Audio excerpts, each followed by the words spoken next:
lidi, vítáme vás u dnešního videa. Dnes budeme dělat malinkou plachetničku, pochopitelně z kůry. Tak, jdeme na to. Nejdřív si musíte sehnat nějakou takovouhle malinkou kůru, jako máme my. My už jsme začali trošku dělat před videem, aby jsme věděli, jak to bude přesně vypadat, ta kůra zevnitř. Tak nejdůležitější je si vzít dláto, protože dlátem to jde nejlíp.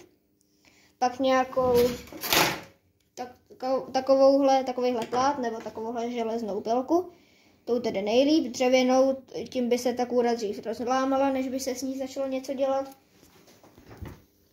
A jdeme na to. Takže musíme si dát pryč část vrchní části. A pak přijde na řadu tadyhleto, boky a pak plachta. Plachta je asi ta nejlehčí z toho celého. Tak jsme tu zpátky a máme hotovo malinkou část. Tím, jak jsem dělal toto do té kůry, tak tím se zbavíme především nějaké plísně, která je na vrchu, jako je třeba tady. Pak se zbavíme některých prasklin, které jsou jenom nahoře na té kůře. A teď přijdeme na to vzít si tuto nebo tuto věc. To jsou šmirgly. Tahle ten je hodně hrubý, tahle ten je málo hrubý. Já použiju dneska hodně hrubý. A tadyhle ty malinký tečky, nebo ty vroubky, tím odstraníme. Až to bude, tak se zase vrátíme. Jsme zpátky, teď jsme se vyměnili s kamarádem. Jsme se domluvili, že já udělám tento tvar a on udělá tvar tadyhle obvodu. Vezmete si pilku a jdeme na to. Jak jsme to říkali? Takhle, že? Vám se to nebude líbit. Jo, a teď jdeme na to. Dobře.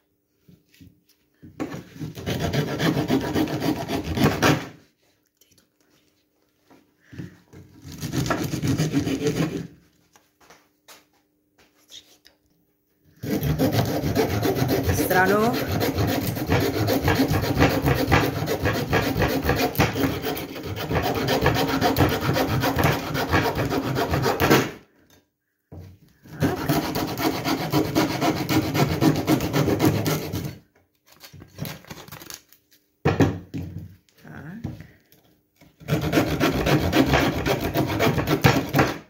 Výsledek bude v takové kopulce, která bude hezká.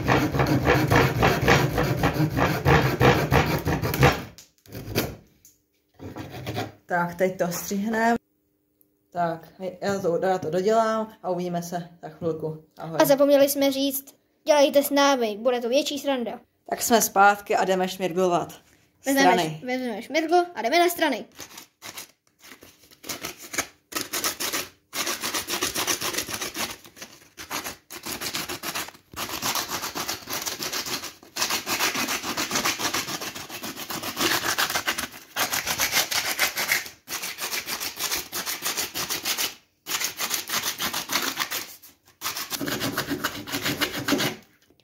Teď máme v plánu dodělat i zadní kopulku, takže ji taky došmirglujeme a pak půjdeme na tuto stranu a na špičku.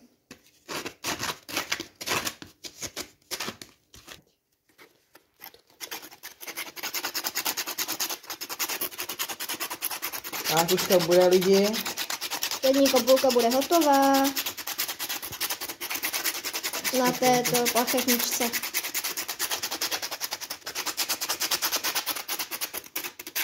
A druhá. No jo, druhá strana to taky musí být.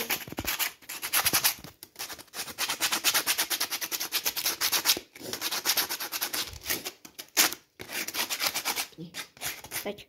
Tak, tady budeme dělat špičku. To je samozřejmě nejdůležitější. No jo, kamarád odborník. Zaoblíme. Mně jde hodně dobře práce s plátem a kamarádovi práce se šmirglem. To je prostě nádhera.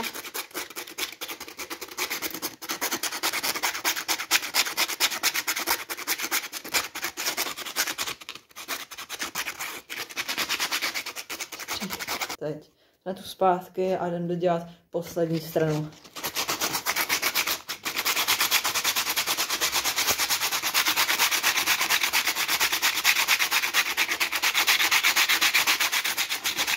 Když to budete dělat, tak se na to vemte nějaký věci pracovní, abyste se nezašpinili. Nějaké rukavice. Aby kdybyste šmirglovali, nebo aby, když budete dělat s látem, se nepořezali. Ano.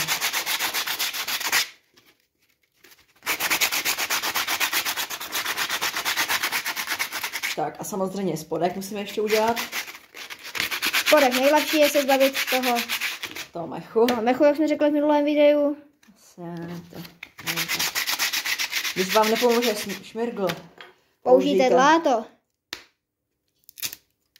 Takže dlátem jde vždycky všechno líp. Tak, kamarád se říznul.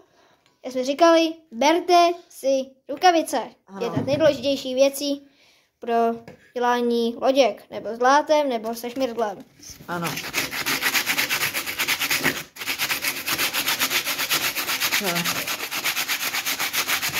My si teď odskočíme a za chvilku se vrátíme.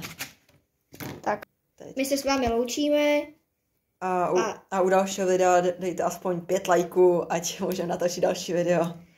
Příští video doděláme stěžeň s plachtou a řekneme ještě nějaký pravidla pro dělání loděk, abyste se nezranili. Ano, tak mějte se hezky a ahoj.